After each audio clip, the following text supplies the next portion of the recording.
Bravo. On va parler maintenant transplantation, mais Gérard Benoît va nous parler des particularités de cette période difficile qui a démarré en février-mars et des difficultés qui sont survenues. Avec aperçu. Monsieur le Président, chers collègues, merci de me donner la parole pour qu'on puisse parler de tout ce qui s'est passé pour les chirurgiens pendant l'affection toujours persistante de la Covid. Alors pour dire les choses simplement, j'ai plus de responsabilité en transplantation. J'étais confiné au calme dans l'Aisne, dans le nord de l'Aisne pour les élections, et donc je n'ai pas vécu ce qui s'est passé dans l'hôpital. Mes informations viennent de la cellule de veille de l'Académie de médecine, des médias généralistes, des réseaux sociaux, et puis des membres de mon équipe que j'appelais régulièrement au téléphone pour savoir comment ça se passait. J'ai essayé d'avoir des informations par M. Bastien, qui était responsable à l'ABM des prélèvements. J'ai pas pu en avoir et à un moment donné, on m'a dit qu'il avait demandé à faire valoir ses droits à la retraite, ce qui veut dire sûrement quelque chose.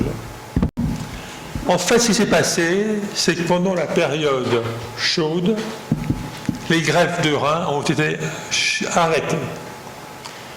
Et la situation s'est passée de la manière suivante. À Strasbourg, Moulin, qui est le patron de néphrologie, s'est rendu compte qu'il y avait un afflux considérable de malades infectés. Il a eu peur pour ces malades greffés, il a donc tout arrêté.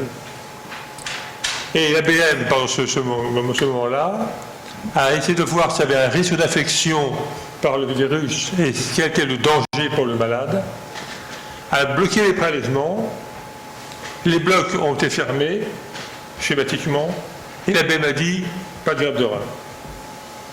Et en fait, ce qu'il y a des moulins à l'époque, c'est que l'hôpital devenait trop dangereux pour les malades.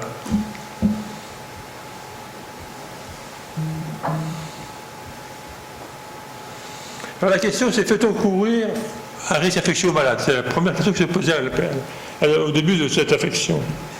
Il y a des bases de données à l'Agence de biomédecine qui ont pu être interrogées et qui a montré que les infections par le Covid correspondaient à environ 1% de malades greffés et 3% de malades dialysés, ce qui correspond à la population générale. Donc un taux d'infection assez faible. Et donc, sur les bases de données de la biomédecine, il y avait plus de 2000 malades infectés qui étaient repérés, 500 chez les greffés rénaux et environ 1700 chez les malades dialysés. Et ces chiffres ont montré que la greffe n'était pas plus dangereuse que pas de greffe quand on était affecté par le virus. Le risque de décès lié au Covid était de 18% pour les dialysés, 17% pour les greffés. C'est un taux relativement acceptable. Alors, les associations de malades, il y en a une pour la greffe qui s'appelle Renato, ont repéré les 100 premiers malades greffés qui étaient affectés par le Covid. Et ils ont montré que les infections qui étaient présentes chez ces malades n'étaient pas plus fréquentes ni différentes de celles qu'il y avait chez d'autres malades. Le facteur de gravité le plus important, c'est l'âge, supérieur à 65 ans. Très bien, il faut voir si les choses comme elles sont. Et donc, les quelques décès qui paraissaient inhabituels n'avaient pas de coûts supplémentaires. Et donc, en pratique, la greffe ne paraissait pas spécialement dangereuse chez ces malades. Cependant, l'Agence de biomédecine a voulu... Excusez-moi, Vous voulez cette page-là? Non, je ferai ma dépôt. Oui. L'Agence de biomédecine a demandé qu'on reporte toutes les greffes. Personne n'a bougé, mais en chirurgie, quand on reporte un malade, on le met 2 jours après, 8 jours après, et puis il est toujours là, le malade. Mais quand un greffé, il a son greffon avec lui. Et le greffon, il est dans une glacière ou je ne sais pas quoi, mais en tout cas, ce greffon, il le faut. Et donc, en pratique, ils n'ont pas, quand ils ont arrêté les greffes de rein, ou les freiné, ils n'ont pas réfléchi qu'il fallait des organes qui étaient avec. Et puis, en plus ils font un bloc, puis ils vont changer un, puis il faut aller laisser juste. Et ils n'ont pas calculé le nombre de malades le nombre de greffes qui allaient être concernées. En pratique, ce qu'ils ont fait, ils ont testé tous les donneurs, avec les tests qu'on avait à l'époque, et ont vu que ce taux d'infection n'était pas considérable. Et ils ont considéré que si le résultat était négatif chez le donneur, il n'y avait pas de risque de contamination considérable. Pas de risque de contamination considérable pour le foie, mais pour le rein peut-être. Bon. En tout cas, les centres de réanimation étaient tellement débordés que de toute façon, ils ne pouvaient pas prendre en charge, semble-t-il, les décédés de mort encéphalique. Donc il n'y aurait pas de prélèvement, puisqu'il n'y avait plus de donneurs. Alors, j'ai essayé de savoir combien de reins étaient perdus. J'ai voulu avoir les chiffres de 2018, on ne me les a pas donnés, 2019, on ne me les a pas donnés, donc j'ai pris des chiffres relativement anciens, 2017, greffe de reins, en 2017, 3600 greffes de reins, soit environ 900 tous les 3 mois. Et tout le monde s'accorde pour dire qu'il y a eu 3 mois qui étaient spécialement chauds avec l'infection à virus, co-virus. Et donc on peut dire qu'en 3 mois, des centaines de greffés n'ont pas eu leur greffe. 400, 500, le chiffre de 400 n'est pas un chiffre personnel, c'est un chiffre que j'ai validé entre guillemets avec l'ABM. Je leur dis, est-ce que je peux dire ça? Je peux dire 500. Donc voilà, c'est... Alors, pour le greffeur que j'étais, c'est insupportable. C'est insupportable de penser qu'on a des reins en grand nombre qu'on a laissé tomber. Je trouve ça impensable. Mais je comprends très bien qu'on ne pouvait pas faire autrement. En tout cas, c'est une plaie. Alors, la chute d'activité lors de l'infection du Covid a entraîné des autres activités chirurgicales. Je ne dis pas que les greffes de reins ont induit la réduction des opérations des autres, mais nous tous, on a eu une retention sur notre activité. L'activité globale en urologie a diminué de 50%. Vous regardez les circoncisions, c'est ça, voilà. L'activité oncologique, 30%. L'activité de greffe, 92%. Mais je veux dire par là que tout a été freiné, parce qu'il faut pour opérer, même une hernie, il faut le malade, mais il faut la table, il faut l'anesthésiste, il faut le malade. Alors, on m'a dit le choix entre greffe et dialyse. En fait, le problème ne se pose pas comme ça. Comment se pose le problème? Comment mettons les mains dans la liste? Les mains sont testées avant la greffe, vous les voir en consultation. On connaît le groupe ABO, le type attaché là. Puis ensuite, il y a un score, donc il faut faire rentrer plein de trucs, par exemple l'âge, les anticorps, l'accès pour le dialyse, etc. Et puis les malades, on leur dit, vous êtes sur la liste, vous êtes du groupe A, vous aurez entre 2-3 ans d'attente par exemple. Mais ce n'est pas un engagement. C'est que les gens à qui on avait dit qu'ils seraient peut-être greffés dans la période actuelle, ils l'ont pas. Ils n'attendaient pas spécialement cela. Alors j'ai voulu aller plus loin pour être plus précis pour le nombre de reins qui étaient perdus. En mai, l'ABM a dit on a eu 205 donneurs potentiels. Bon. C'était combien de prélèvements? 104 prélèvements, c'est 1 sur 2. Et dans ces 104 prélèvements, il y avait 87 morts encéphaliques, il y avait 17 prélèvements en fin de vie. C'est ce qu'on appelle Maastricht 3 pour ceux qui sont un peu plus blindés sur le sujet. Et donc sur 104 prélèvements, on devait avoir 208 reins. En général, les gens ont 2 reins. Et ils annoncent que pour cette période, ils ont fait 48 greffes de reins. Entre 208 et 48, il y a un truc. Il y a environ 400 reins qui n'ont pas été pris. Mais je regarde, c'est normal. Mais quand on a retiré le foie en dessous, c'est les reins. Surtout quand on va dans le domaine. Donc en fin de compte, ces malades-là, on leur a pris le cœur, on leur a pris le foie, on leur a pris et on a étiré les reins. C'est pas compliqué de tirer les reins qui sont au fond du thorax, c'est de l'abdomen. Enfin. Et donc, c'est considérable. Alors, pourquoi il y a eu si peu de prélèvements? Parce qu'il n'y avait pas assez de respirateurs en réa. À Bicêtre, les respirateurs, ils étaient au bloc. Salle d'opération, ben voilà, c'était une salle, c'était un lit pour un malade. Puis le respirateur de la salle d'opération, ben voilà, donc la salle d'opération était prise. De toute façon, les anesthésistes, comme il n'y a pas assez de réanimateurs, ils ont quitté les blocs chirurgicaux pour aller de l'autre côté avec la réanimation, on va dire. C'est déshabiller Paul pour habiller Jacques. Donc, plus d'anesthésistes, plus de salles, plus de prélèvements. Le problème, c'est que c'est pas plus de prélèvements, c'est on ne fait pas de prélèvements. C'est que les gars qui poussaient par derrière, ils ne pouvaient pas passer. Alors, j'ai essayé de savoir s'il y avait des réels dans le privé qui étaient utilisables ou pas. Je n'ai pas réussi à savoir vraiment. Ce que j'ai compris personnellement, c'est qu'il y avait une panique complète dans les hôpitaux. On manquait de tout, on n'était pas prêts. C'est ce que m'ont dit les uns et les autres. En tout cas, les reins de cadavres qui n'ont pas été prévus ont été perdus. Et puis les pouvoirs publics ont utilisé un mot toujours report des greffes. Mais on ne reporte pas une greffe. Un organe qui n'est pas prélevé, il est perdu. Il peut être incinéré, je ne sais pas quoi, mais en tout cas, il est perdu. On ne peut pas, dans les situations actuelles, le garder plus d'une journée ou deux. À côté des greffes de cadavres, il y a les greffes de donneurs vivants. Donneurs vivants apparentés, DVA, donneurs vivants non apparentés. Non apparentés, ce sont des couples qui sont considérés en mariage, etc. C'est assez visible.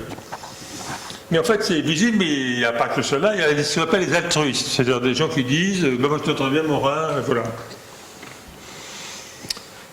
La possibilité de faire des greffes, donneurs vivants apparentés ou non apparentés, est une très bonne situation. On peut comme ça faire des greffes avec de meilleurs résultats. Mais en cas de pénurie mondiale, parce que ce qui se passe pour les greffes de rein en France, ça se passe un peu aux États-Unis, ça se passe un peu en Inde, ça se passe un peu au Pakistan, etc. Le problème qui va se poser, ça va être la marchandisation. Tout à l'heure, quand on parle d'argent, on dit bon, il n'y a pas d'argent. Enfin, mais nous, il y a de l'argent. Puis on a 2 reins. On en tire un, on vit toujours, et puis celui qui est parti, on l'a vendu. Mais on ne l'a pas vendu quand on est ici au Cordelier. On ne l'a pas vendu quand on est une pauvre femme au Bangladesh, qui n'a pas un rond, qui a des enfants à nourrir, et un mari qui est parti. On a 2 reins quand on est un mineur qui est sur une embarcation en France, ou en embarcation en France, en Méditerranée, et qui va se retrouver avec les associations qui s'occupent d'eux. Il y a donc un véritable bazar, une fracturation éthique. Les messages sont complètement brouillés.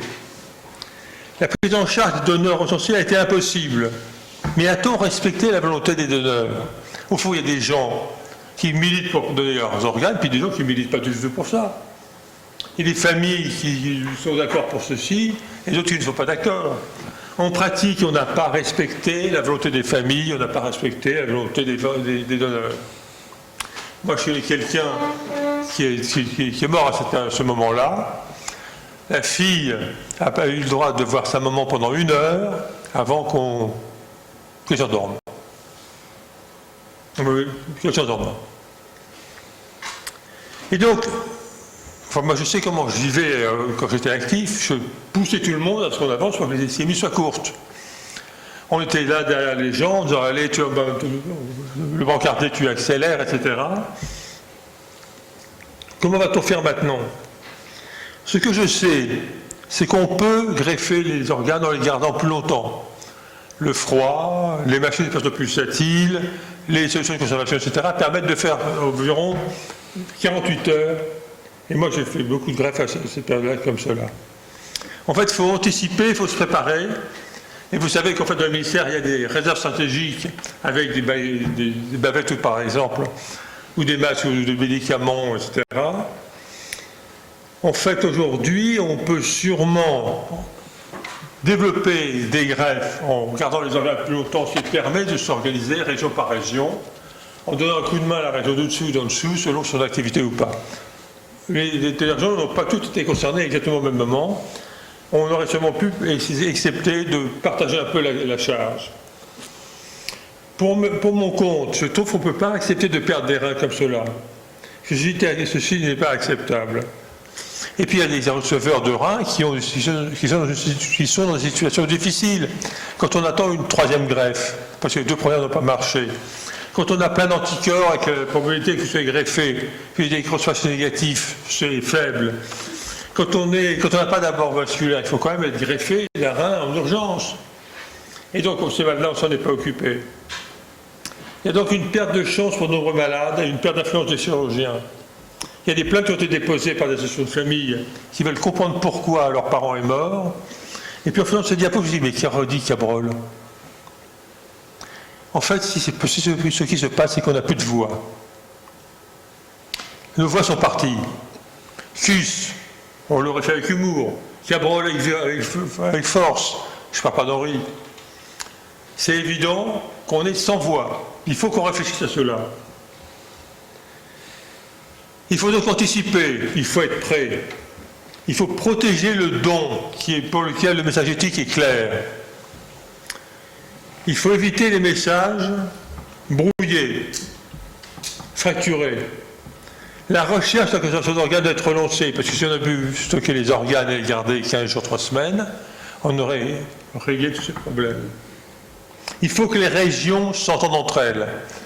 Quand on voit les choses avec un peu de recul, Paris ne peut pas voir ce qui se passe précisément à Poitiers, à Nancy, etc. Il faut que chacun garde un peu de souplesse pour pouvoir s'organiser. Et ce que j'appelle maintenant les reins sans bloc. Il y a des reins sans bloc, c'est-à-dire qu'il y a des reins qui peuvent être prélevés sans bloc opératoire. Bon, on les met dans des glacières spécialisées, enfin organisées pour cela, et on peut avancer. Je vous remercie.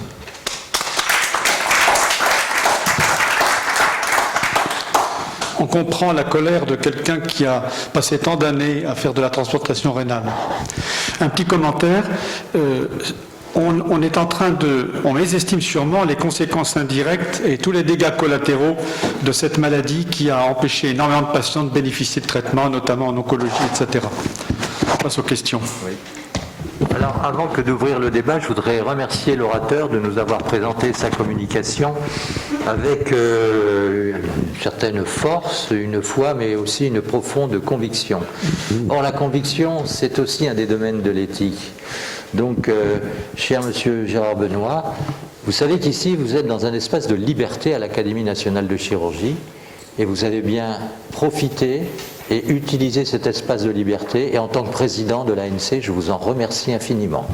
Place aux questions. Oui, Gérard, oui. Tout d'abord, vraiment bravo pour ton plaidoyer, pour ton vibrant plaidoyer pour l'accès au greffon, parce que voilà, tout le monde n'a pas forcément dans l'état d'esprit que nous connaissons, toi comme moi, sur des organes différents, que rien n'est plus précieux qu'un greffon, et que chaque greffon qui s'en va, c'est une partie de nous-mêmes qui s'en va avec le greffon. Chaque greffon qui n'est pas utilisé, quelles qu'en soient les raisons. Donc là, évidemment, il y avait des raisons peut-être sanitaires qui n'ont pas été suffisamment anticipées. Mais ce que j'aurais aimé savoir, parce que cette problématique ne s'est pas trop posée pour le foie, comme tu le sais. C'est essentiellement pour le rein, pour deux raisons que tu as données. La première, c'est qu'il y en a deux, et la première, c'est qu'il y a l'hémodialyse. Mais est-ce que l'agence de biomédecine fait un travail pour savoir si, pour les personnes qui n'ont pas eu accès à ces greffons, en raison de la crise Covid, combien sont-elles mortes parmi elles, quoi. C'est-à-dire quel est le taux de... Parce que ça en appelle directement à l'impact, voilà, de cette privation de greffons sur ces personnes qui autrement en auraient eu, parce que ça permet de comparer aussi la mortalité de la privation du greffon à une mortalité due au Covid. Je vais un peu loin dans mon raisonnement qui est un peu simpliste, mais voilà. Je ne sais pas bien répondre à ta question en termes précis, mais ce que je n'ai pas dit tout à l'heure, parce que j'essaie de ne pas être trop long, c'est qu'en fait, il y a la queue de cette affaire-là, c'est la dialyse. S'il y a 500 maintenant greffés, il y a 500 balles à prendre en dialyse. Un poste de dialyse, ça sert pour 2 malades. 500 greffés, c'est 250 postes de dialyse. Ça veut dire que ça fout en l'air tout le système de traitement sur le travail chronique. C'est un bazar pas possible. Il y avait une chaîne de solidarité, on l'a fracturée, et maintenant on se retrouve avec des gens en clinique qui vont avoir 2 fois plus de malades dialysés, ou des gens qu'on ne va pas inscrire. Avant, on a fait développer les greffes préemptives, c'est-à-dire que les gens avant d'être vraiment en dialyse, étaient un peu... Donc on les greffait plus vite, de façon de leur éviter ce moment de fissure qui se bouge, etc. Mais bon, voilà. Monsieur, oui. On voit D'abord, bravo Gérard pour ce magnifique plaidoyer, mais je m'adresse au président de l'Académie et à Hubert, au secrétaire général. Est-ce que ce n'est pas la vocation de l'Académie à l'heure où on entrevoit aujourd'hui qu'on est en train de recommencer la même chose? On reporte des interventions, le cirque recommence. Donc est-ce que ce n'est pas la vocation de l'Académie de publier ces résultats et dans le grand public, parce que le public l'ignore, ou en tout cas n'y est pas sensible? Alors, mon cher collègue, vous interpellez le président de l'Académie nationale de chirurgie. Je vais répondre très clairement à votre question, sans faux semblant, sans faux fuyant, et je réponds oui, point final. Alors maintenant, je me tourne vers notre secrétaire perpétuel. À l'occasion d'une telle communication, donc, qui va être en accès libre sur YouTube, je propose que lors de notre prochain bureau, c'est très prochainement, on inscrive à l'ordre du jour un communiqué, parce que le président peut beaucoup de choses, mais il ne peut pas tout. On est quand même dans un esprit démocratique ici, pour publier et attirer l'attention, on va dire, des pouvoirs publics et effectivement aussi du public. On est sensible à la suite d'une communication présentée lors d'une de nos séances ordinaires sur ce cas particulier qui, à ma connaissance, n'a jamais été, entre guillemets, médiatisé lors de l'épidémie de la Covid-19. Monsieur, j'interpelle donc le secrétaire perpétuel, mon cher Hubert. Oui, on a tous vécu une période de sidération. On a découvert qu'il n'y avait plus de greffe rénale, etc.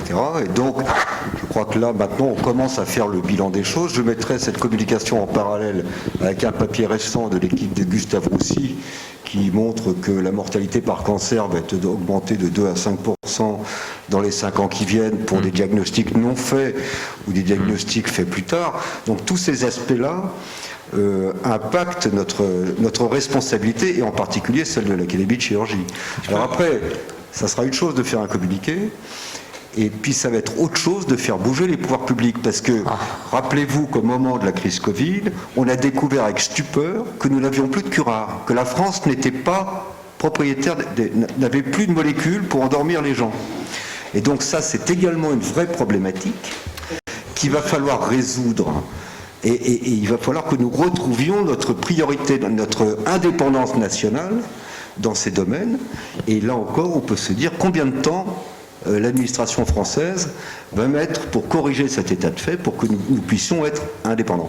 Et de ce point de vue, ça va être une chose de faire les communiqués, et puis ça va être une autre chose que les choses avancent. Parce qu'on a vu que... Mais vous êtes d'accord, monsieur le secrétaire perpétuel, avec ma réponse? Un des membres de l'Académie a posé une question, j'ai répondu oui, il faut rester clair. Moi, je n'ai qu'un raisonnement éthique orthopédique. Vous voyez, je n'ai pas l'esprit de finesse, j'ai l'esprit de géométrie. Je suis dans un système, on va dire, euclidien, où la réponse est oui ou la réponse est non. Pour faire voilà, simple. donc, mais je vous en prie. Une seconde. Il y a deux réponses. Il y a la réponse 1, que je suis en train de traiter maintenant, mais il y a la réponse 2. On peut très bien acheter des respirateurs pour prévoir le coût. L'État n'a pas acheté de respirateurs, il va acheter des pneumodialyses, mais aujourd'hui, Oui. il faut acheter des respirateurs. Et puis les mettre aux hôpitaux qui en ont besoin. En l'occurrence, on est parlé avec Juvin dit oui, il faut acheter des respirateurs. Oui, mais si tu n'as pas de curare, Pardon? tu ne peux pas avoir un respirateur sans curare. Tout est lié. C'est pas dans le Tout est lié. Oui, je voudrais, Albert-Claude Benamou, oui. je voudrais juste éventuellement parler dans le sens du président et du secrétaire général, mais peut-être pour avoir un aspect opératoire. Parce que cette communication de notre collègue pourrait peut-être être envoyée directement au directeur général de la santé, parce que la personne qu'il faut sensibiliser, c'est l'administration, et commencer de manière autorisée, on a le droit de dire voilà, il y a un sujet majeur qui nous a été présenté, que fait-on? Et on est en droit, en tant qu'Académie nationale, d'attendre une réponse de la Direction générale de la santé. Parce que attendre que les réseaux sociaux interviennent pour sensibiliser le ministre qui a 1000 choses d'autres à faire, etc., ça ne passera pas. Écoutez, à la suite de cette communication, Albert-Claude, je partage bien sûr ton analyse. je crois là aussi, il faut rester dans l'action. Vous venez de dire, c'est maintenant, c'est aujourd'hui. Alors, on ne va pas organiser une quête à la sortie, là, bientôt, mais pour acheter des respirateurs, voire du curare. Mais néanmoins, mon cher Hubert, ça va te rajouter, monsieur le secrétaire perpétuel, un peu de travail. On va préparer un communiqué en adjoignant cette communication, et ce sera envoyé effectivement alors au directeur général de la santé en disant, voilà, nous avons été alertés et nous demandons des solutions en tant qu'académie, et que ce soit dans les plus brefs délais. Est-ce que ça vous va, ça, monsieur, comme... je me tourne vers c'est vous, les académiciens et les académiciennes. Parce que si on ne médiatise pas, on n'a pas d'action. Le directeur général de la santé, il va mettre ça sous la pile. Et je ne ferai pas de procès d'intention. Là aussi, on est dans une dimension éthique au directeur général de la santé. C'est des gens-là, oui. Gérard, je crois qu'il y a une association de patients qui a engagé une procédure. Tu as dit dans ta présentation. Et les directeurs généraux de la santé, etc., ils n'aiment pas du tout les affaires juridiques. Alors, je rappelle qu'on est, mesdames et messieurs les académiques, attendez. Je vous rappelle qu'on est actuellement en direct. Donc il y a un grand principe juridique qui dit la parole est libre, mais les écrits s'en servent. Ça, au point de vue juridique, c'est irréfragable. Donc, encore une fois, je ne porte aucun jugement sur monsieur ou madame la directrice, c'est un directeur là qu'on a, monsieur le directeur général de la santé. C'est une proposition qui est faite à la suite de votre intervention, ça peut arriver au sein de l'Académie nationale de chirurgie. Le secrétaire général est tout à fait d'accord. Les académiciens, on ne va pas mettre ça au vote comme ça, avec ça brutto, parce qu'on ne va pas faire de la démocratie à la Poutine, ça n'aurait vraisemblablement aucun intérêt. Mais enfin, on a été alerté au cours d'une communication scientifique et nous allons régler ça, monsieur le secrétaire perpétuel. Vous êtes d'accord? Voilà. Et donc ça, vous nous laissez quand même un délai peut-être de quelques heures ou de quelques jours pour générer effectivement ce communiqué, mais enfin ce sera fait, j'en prends l'engagement. Voilà. En respectant, bien sûr, les personnes à qui on enverra ça, c'est-à-dire le directeur général de la santé. Encore une fois, ne disons pas du mal et ne faisons aucun procès d'intention à nos administratifs. Voilà. Pardon ? Le directeur général de la santé, mais également un certain média. Ça, c'est... Oui, non, mais... Je veux dire... Dans un process administratif, je ne suis pas sûr que ce soit l'esprit actuel, je rejoins mon collègue, que ce soit l'esprit actuel, quelque chose comme ça, je ne sais pas comment dessiner. Juste Albert Claude. un tout petit élément de réponse, mais pour avoir eu des contacts directs avec le docteur Salomon, le professeur Salomon, pendant la crise, il nous a aidé considérablement. La fondation de l'Académie de médecine, lui-même, directement, on l'a sensibilisé parce qu'il n'y avait pas assez de tentes transparentes adaptées au transport en hélicoptère des patients Covid. On a fait une proposition pour qu'il donne sa validation à un processus assez compliqué avec l'aide de la Direction générale de l'aviation civile. Ça a été très très compliqué, mais il a suivi le processus jusqu'à ce que nous ayons l'autorisation et on a mis en place 200 tentes spécifiques adaptées à tous les modèles d'hélicoptères pour prendre des patients et les transporter Covid+, en état d'intubation, etc. Et donc ça s'est très bien passé. Donc il a une réactivité très réelle. Pour avoir travaillé directement avec lui, je peux dire qu'il c'est quelqu'un de très sérieux. Et donc je pense qu'il n'y a aucune raison de penser qu'il va laisser ça tomber.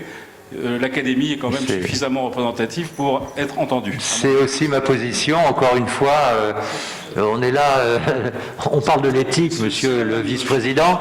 L'éthique aussi, c'est cette... vous savez, l'éthique, c'est quoi sur le plan philosophique? C'est les actions propres à l'homme dans son irréductibilité de personne agissante. Donc, nous allons agir dans notre irréductibilité en prévenant effectivement le directeur général de la santé d'une communication qui met quand même en jeu une partie de la prise en charge. Là, on a parlé des greffés, on a souligné aussi les respirateurs et le problème des curares, la cellocurine, etc. Donc ce sera fait.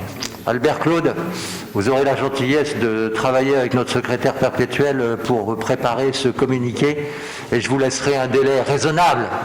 C'est-à-dire qu'on est aujourd'hui mercredi, il faut que ça soit fait d'ici la fin de la semaine. Je vous remercie Albert Claude. Voilà. Merci Monsieur le Président. Merci en tout cas monsieur, bravo. Voilà, je vous laisse...